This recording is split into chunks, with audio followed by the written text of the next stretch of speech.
Hello friends, मैं हूं सन्मय प्रकाश और आप देख रहे हैं यूट्यूब चैनल सरकारी जॉब न्यूज़। इंपॉर्टेंट टॉपिक है कई सारे। इस करंट अफेयर्स वीडियो में जानेंगे ऑक्सफैम की जो रिपोर्ट आई है, बहुत ही चौंकाने वाली है, उसके बारे में।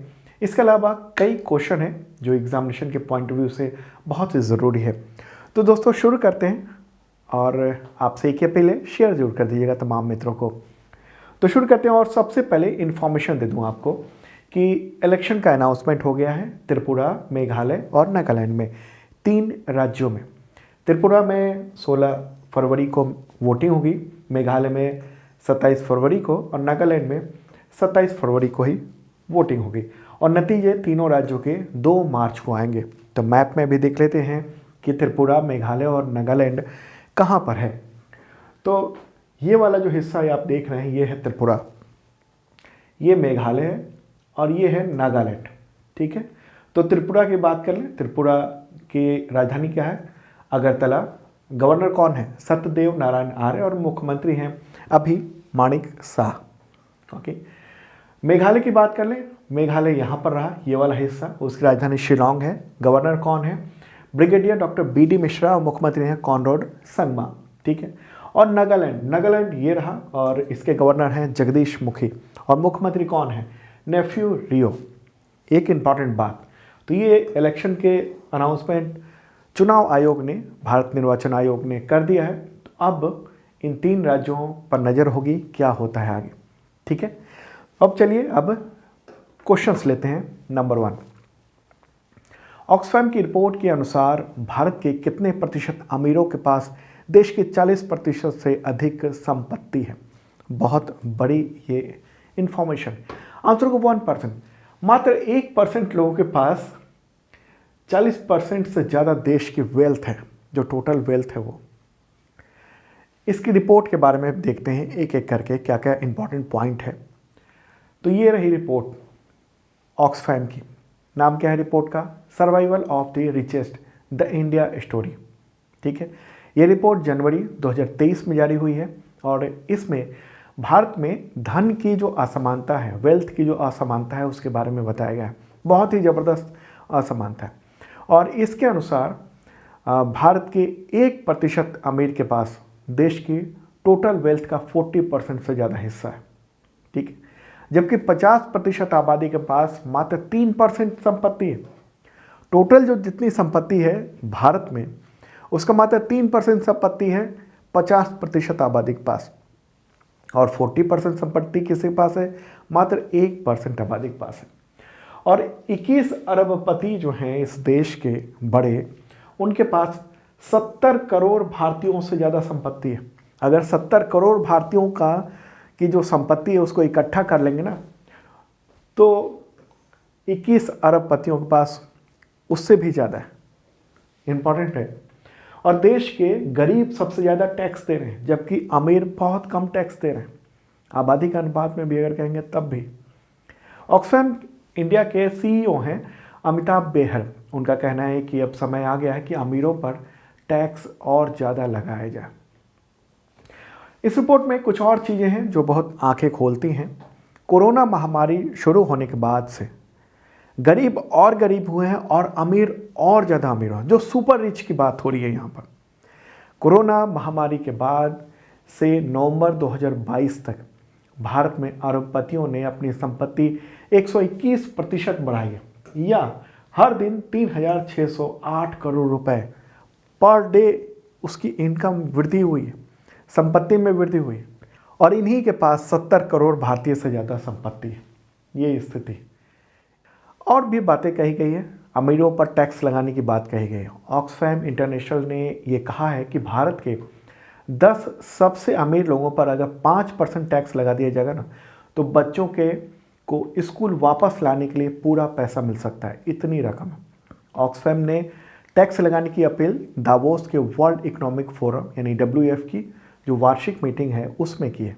और रिपोर्ट में ये कहा गया है कि एक अरबपति, सिर्फ एक, गौतम अडानी पर 2017 से 2021 के बीच में अनरियलाइज्ड गेन पर एक बार अगर टैक्स लगा दिया जाता है तो 1.79 लाख करोड़ रुपए जुटाए जा सकते हैं।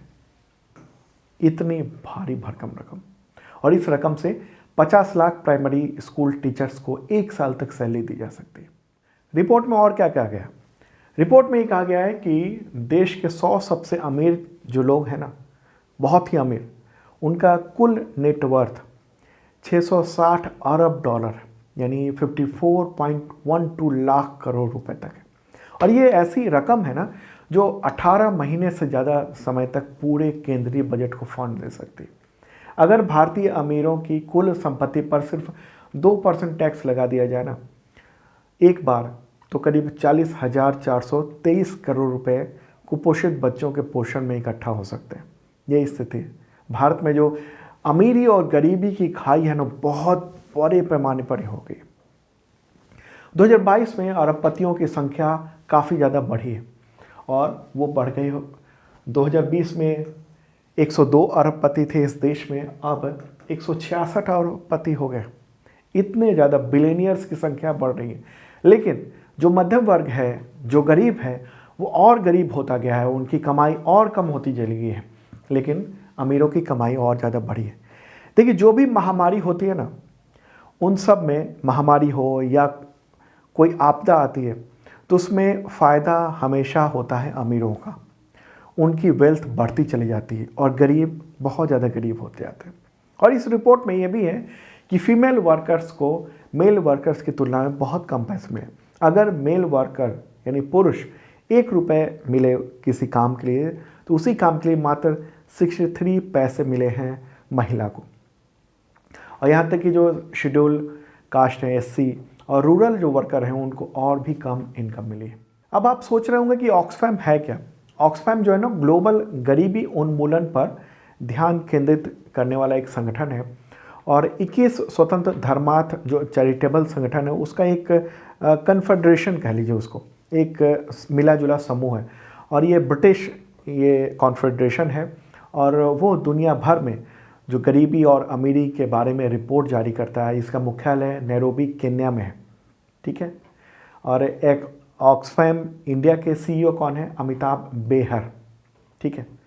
और इसमें जो भी रिपोर्ट बताई गई ना ऑक्सफैम की रिपोर्ट में, उसमें जो धन की असमानता है उसका आंकड़ा कहाँ से इकट्ठा किया है ऑक्सफैम ने, इसके बारे में भी बताया।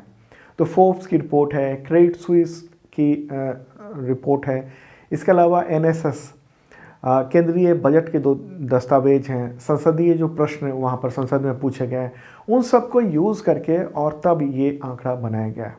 ठीक है। तो ये है भारत की अगर टॉप 5 अमीर की बात करेंगे तो नंबर 1 गौतम अडानी है, दुनिया के तीसरे अमीर हैं। दूसरे नंबर पर हैं भारत के मुकेश अंबानी, तीसरे नंबर पर हैं राधा कृष्ण दमानी, चौथे नंबर पर सारस पूनावाला, 5वें स्थान पर शिव नादर। मुझे लगता है पूरी बात आप समझ चुके होंगे। चलिए अब आगे बढ़ते हैं। आंखें खोलने वाली ये सब रिपोर्ट थी जो समझना जरूरी है। अगला क्वेश्चन लेते हैं। केंद्र सरकार ने नया उप राष्ट्रीय रक्षा सुरक्षा सलाहकार डिप्टी NSA किसे नियुक्त किया है? Deputy national security adviser. Answer होगा पंकज कुमार सिंह। तो केंद्र सरकार ने यह नियुक्ति की है अभी हाल ही में 17 जनवरी को उप राष्ट्रीय सुरक्षा सलाहकार नियुक्त किया गया है 2 साल के लिए। अब राजस्थान कैडर के 1988 बैच के IPS अधिकारी हैं और BSF के डायरेक्टर जनरल पद से अक्टूबर 2022 में रिटायर हुए थे। ठीक है। तो आप जानते होंगे इस देश के जो राष्ट्रीय सुरक्षा सलाहकार कौन है? तो अजित डोभाल है। तो उन्हीं के अंडर में बाकी लोग होते हैं। अभी 4 ये टोटल हो गए हैं डिप्टी NSA। बॉस है NSA कौन है मेन? वो हैं अजित डोभाल और फिर उनके अंदर में ये डिप्टी NSA हैं। ये 4 अभी इस वक्त हैं। कौन कौन है? D पडसालगीकर, दूसरे हैं विक्रम मिस्त्री, तीसरे हैं राजेंद्र खन्ना और चौथे ये अभी बनाए गए हैं पंकज कुमार सिंह। क्या काम होगा? तो राष्ट्रीय अंतर्राष्ट्रीय जो नेशनल इंटरनेशनल सुरक्षा है भारत को, उसको लेकर परामर्श देना। ठीक है। चलिए अब आगे बढ़ते हैं। अगला क्वेश्चन लेते हैं। ये भी बहुत ही इंपॉर्टेंट है। उससे पहले आपको बता दूं कि 2022 का जो बुक अवेलेबल है सरकारी जॉब न्यूज़ के ऐप पे, और अब वो अमेजन पे भी आ चुका है। तो अमेजन पे आप देख सकते हैं, ये इस वीडियो के डिस्क्रिप्शन में मैंने लिंक दे दिया है, तो वहाँ से भी आप परचेज कर सकते हैं। वैसे अगर आप सरकारी जॉब न्यूज़ के ऐप से परचेज करेंगे तो 20% का डिस्काउंट मिलता है।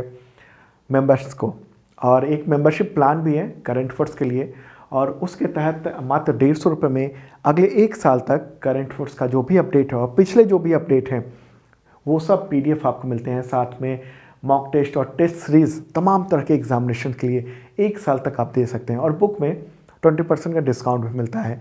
तो डिस्क्रिप्शन चेक कर लेना, आपके लिए बहुत काम आएगा।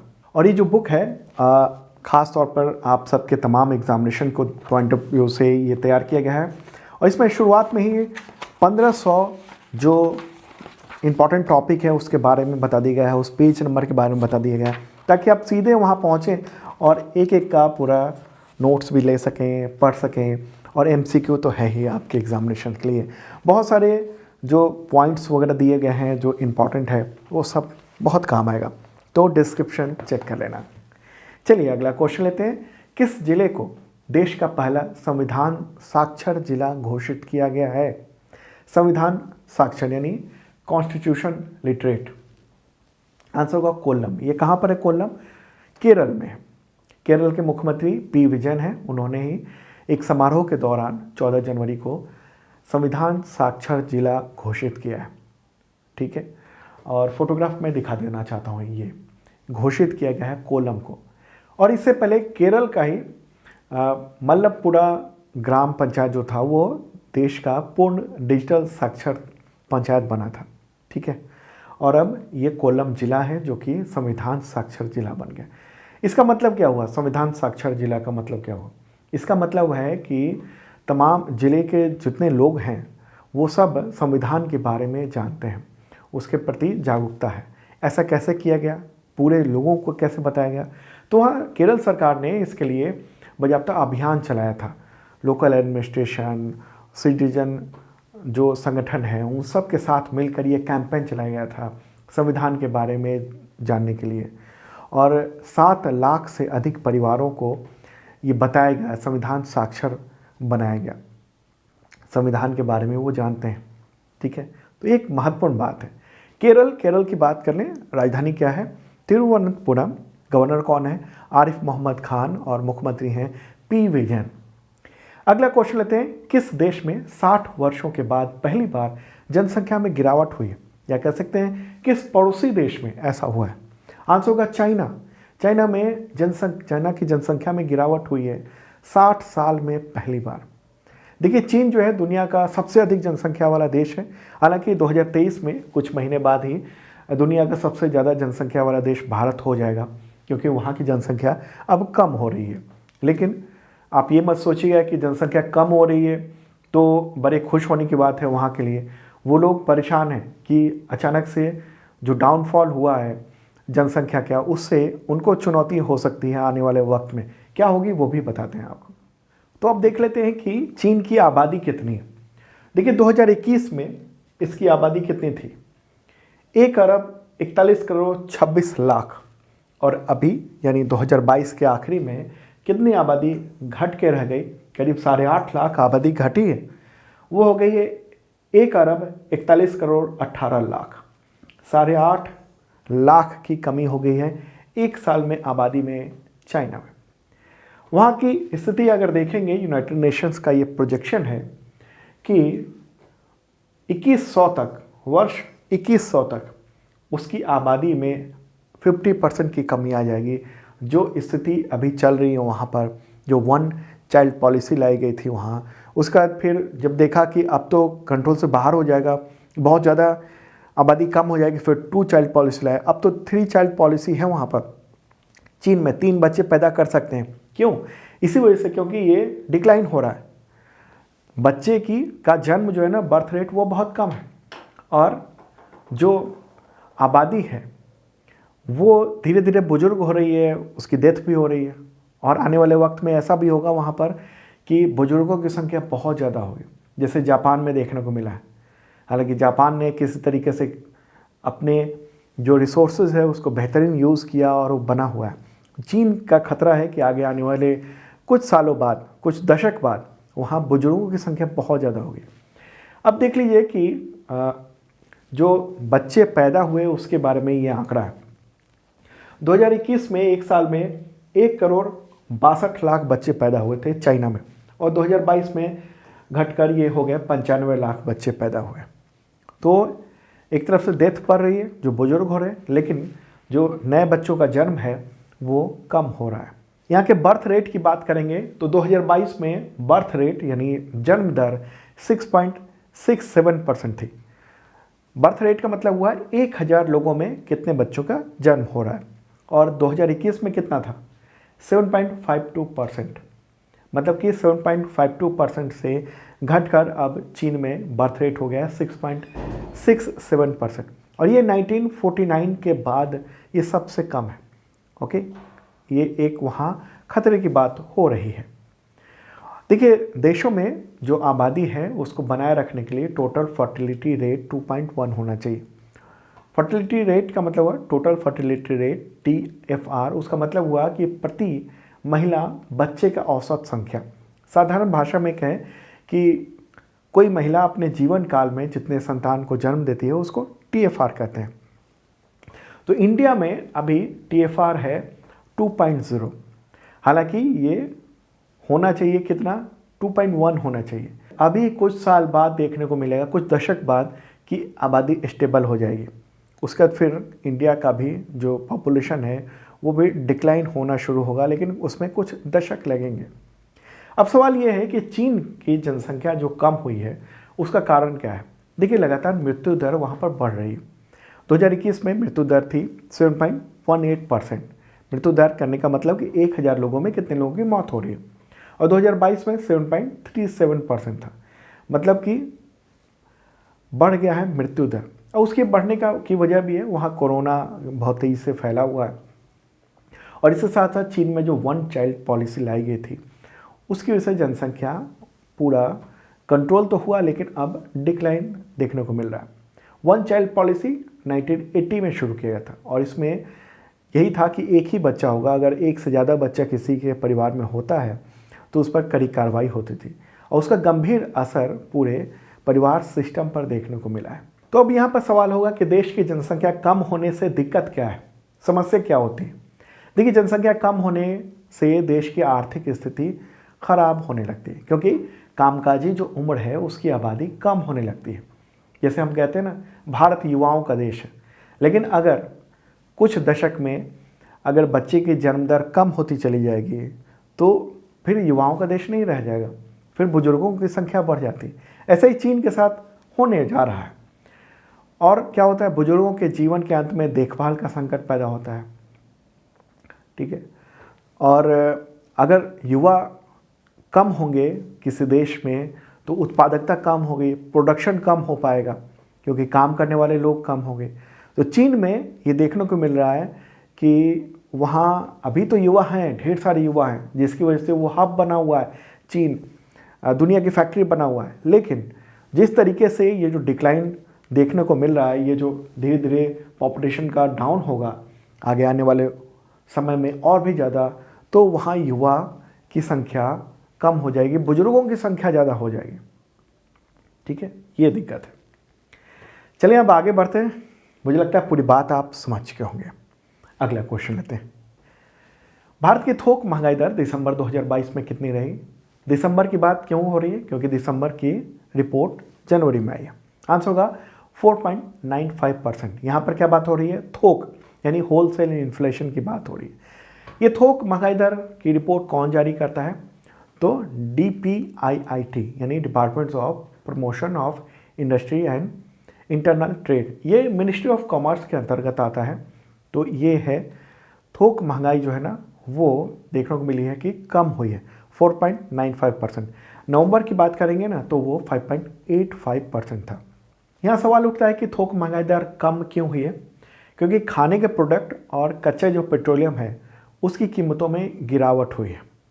ओके, और अगर हम बात करेंगे एक साल पहले कितना था थोक महंगाई दर, तो दिसंबर 2021 में 14.27% था, बहुत ज़्यादा था, और अभी गिर के 4.95% पर आ गया है। थोक महंगाई दर क्या होती है? तो सर होलसेल प्राइस इंडेक्स या थोक मूल्य सूचकांक कहते हैं। थोक बाजार में जो एक कारोबारी दूसरे कारोबारी से जो सामान बेचते हैं, एक कारोबारी दूसरे कारोबारी को, वो थोक मामला होता है। ठीक है, अब इसी से रिलेटेड आगे बढ़ते हैं और अगला क्वेश्चन लेते हैं। ठीक है, क्वेश्चन होगा भारत में खुदरा महंगाई दर दिसंबर 2022 में कितनी रही। पिछला वाला जो क्वेश्चन था वो थोक महंगाई दर का था, और ये खुदरा महंगाई दर यानी आप जो खरीदते होंगे खुदरा दुकानों से वो सामान, उसको लेकर। तो इसका आंसर होगा 5.72%। ठीक है, कितना है? 5.72%। अगर हम नवंबर की बात करेंगे तो उस समय थोड़ा ज़्यादा था, 5.88% था। ओके, और खुदरा महंगाई दर की स्थिति ये ठीक मानी जा रही है, 5.72%। अब सवाल है कि इस रिपोर्ट को किसने जारी किया है, खुदरा महंगाई दर को? तो सांख्यिकी और कार्यक्रम कार्यान्वयन मंत्रालय यानी MOSPI, उसका जो राष्ट्रीय सांख्यिकी कार्यालय है NSO, नेशनल स्टैटिस्टिकल ऑर्गेनाइजेशन, उसने जारी किया है। जबकि थोक महंगाई दर जो है ना वो दूसरा मंत्रालय जारी करता है। कौन? Commerce and industry ministry. ठीक है, तो चलिए अब आगे बढ़ते हैं। अगला क्वेश्चन है, ब्लाइंडनेस कंट्रोल पॉलिसी लागू करने वाला देश का पहला राज्य कौन बन गया है? आंसर होगा राजस्थान। ठीक है, 13 जनवरी को ये नीति जारी की गई, पॉलिसी जारी की गई। उद्देश्य यही है इसका कि जो दृष्टि है यानी जो हमारी देखने की क्षमता है उसकी अधिकार सुनिश्चित हो। 2020 में देश में ब्लाइंडनेस लोगों, जो ब्लाइंड लोग हैं, उनकी बढ़ती हुई संख्या का दर था 1.1%, और इस नीति के तहत राजस्थान में इसको कम करके 0.3% करने की योजना है। मतलब ब्लाइंडनेस जो है ना वो कम हो। शुरुआत में ही जो आँखों का इलाज है, जो बीमारियां हैं उसका इलाज हो पाए ताकि अंधापन ना हो पाए, ब्लाइंडनेस ना हो पाए, और तकनीकी सुधार वगैरह भी हो इलाज के लिए। आई बैंक हैं, उन सब वहाँ पर बेहतरीन सुविधाएं हो, ट्रांसप्लांट की, कॉर्निया ट्रांसप्लांट की बेहतर सुविधा हो, तो ये सब काम राजस्थान वहाँ उसने एक पॉलिसी लॉन्च की है इस सब कामों के लिए। ठीक है, और न्यूज़ तो आप देख रहे हैं, ऐसा करने वाला वो राजस्थान पहला राज्य है। द हिंदू की ये न्यूज़ देखा आपने। और राजस्थान मैप में यह रहा। गवर्नर कौन है? कलराज मिश्र। राजधानी जयपुर है और मुख्यमंत्री अशोक गहलोत हैं। आगे बढ़ते हैं। अगला क्वेश्चन, किस राज्य ने सामाजिक और भावनात्मक शिक्षा यानी सोशल एंड इमोशनल लर्निंग को प्रोत्साहित करने के लिए सहर्ष नामक एक विशेष शिक्षा कार्यक्रम शुरू किया है, एजुकेशनल प्रोग्राम शुरू किया है? आंसर होगा त्रिपुरा। ठीक है, जनवरी 2023 में ही ये सहर्ष शिक्षा कार्यक्रम, एजुकेशन पॉलिसी ये लॉन्च किया गया है। ओके, और ये न्यूज़ देख रहे हैं, लर्न विथ हैप्पीनेस। ओके, और ये पिछले साल इसको पायलट प्रोजेक्ट के तहत यानी कुछ ही क्षेत्र में इसको 40 स्कूलों में शुरू किया गया था, उसके पॉजिटिव रिजल्ट निकले और अब ये काम किया गया। ठीक है, तो त्रिपुरा की बात कर लें। त्रिपुरा के मुख्यमंत्री कौन हैं? मानिक शाह। राजधानी अगरतला, चुनाव होने वाला है वहाँ पर। गवर्नर कौन है? सत्यदेव नारायण आर्य। ठीक है, फरवरी में चुनाव है। अगला क्वेश्चन लेते हैं। यूनाइटेड नेशंस सिक्योरिटी काउंसिल ने पाकिस्तान बेस्ड किस आतंकी संगठन के लीडर अब्दुल रहमान मक्की को वैश्विक आतंकवादी यानी ग्लोबल टेररिस्ट घोषित किया है? आंसर होगा लश्कर-ए-तैयबा। संयुक्त राष्ट्र सुरक्षा परिषद ने ये एक इम्पॉर्टेंट डिसीजन लिया है। देखिए, इससे पहले इंडिया ने कोशिश की थी एक बार, लेकिन उस समय चीन ने रोक दिया था पूरे प्रस्ताव को। लेकिन दोबारा इस मामले में आखिरकार चीन शांत रहा और इसे आतंकवादी घोषित कर दिया गया है। लश्कर-ए-तैयबा का आतंकवादी, क्या नाम है इसका? अब्दुल रहमान मक्की। ये जो मक्की है आतंकवादी, ये लश्कर-ए-तैयबा का डिप्टी चीफ है और राजनीतिक विंग जो उसका है जमात-उद-दावा, उसका भी चीफ है ये। ठीक है, हाफिज सईद का रिश्तेदार है और पैसा इकट्ठा करना, आतंकियों की भर्ती करना, युवाओं को आतंक के लिए उस आतंक की ओर धकेलना, इसका विशेषज्ञ इसको माना जाता है। और आपको बताऊं कि भारत में 7 आतंकी हमलों का मास्टरमाइंड भी है ये। भारत सरकार ने वर्ष 2020 में ही इसे आतंकी घोषित किया था। अब ये ग्लोबल टेररिस्ट के तौर पर घोषित कर दिया गया है। ठीक है, अगला क्वेश्चन लेते हैं। भारत में G20 की हेल्थ वर्किंग ग्रुप की पहली बैठक कहाँ पर आयोजित हुई? आंसर होगा तिरुवनंतपुरम। देखिए G20 की ना बहुत सारे अलग अलग तरह का ग्रुप है, मतलब उसके वर्किंग ग्रुप है, हेल्थ वर्किंग ग्रुप है, कोई इकोनॉमिक ग्रुप है, कोई इंफ्रास्ट्रक्चर ग्रुप है, तो उन सब की अलग अलग मीटिंग होती है। तो उन सब में ये पहली मीटिंग ये वाली है, यानी हेल्थ वर्किंग ग्रुप की जो पहली मीटिंग है वो आयोजित हुई है तिरुवनंतपुरम में। ठीक है, इंडिया अध्यक्ष है अभी G20 का, आपको पता होगा। और उसके शेरपा कौन है G20 के? अमिताभ कांत। इस मीटिंग में स्वास्थ्य को लेकर 3 प्रायोरिटीज़ तय की गई हैं। कौन कौन से? हेल्थ इमरजेंसी पर नज़र रखना, फार्मास्यूटिकल क्षेत्र में सहयोग को मजबूत करना और डिजिटल स्वास्थ्य जो इनोवेशन है उस पर काम करना। अगला क्वेश्चन लेते हैं, G20 की इंफ्रास्ट्रक्चर वर्किंग ग्रुप की पहली बैठक जनवरी में कहाँ पर आयोजित की गई? क्या है ये इंफ्रास्ट्रक्चर वर्किंग ग्रुप? आंसर होगा पुणे। ठीक है, पुणे में ही ये आयोजित की गई है और इसमें भारत सरकार की ओर से वित्त मंत्रालय का जो आर्थिक कार्य विभाग है उसने इसकी मेजबानी की, इस बैठक की अध्यक्षता की है। ठीक है, चलिए अब आगे बढ़ते हैं और ये देख रहे हैं आप first infrastructure working group, EPIB की ओर से ये जारी हुआ है।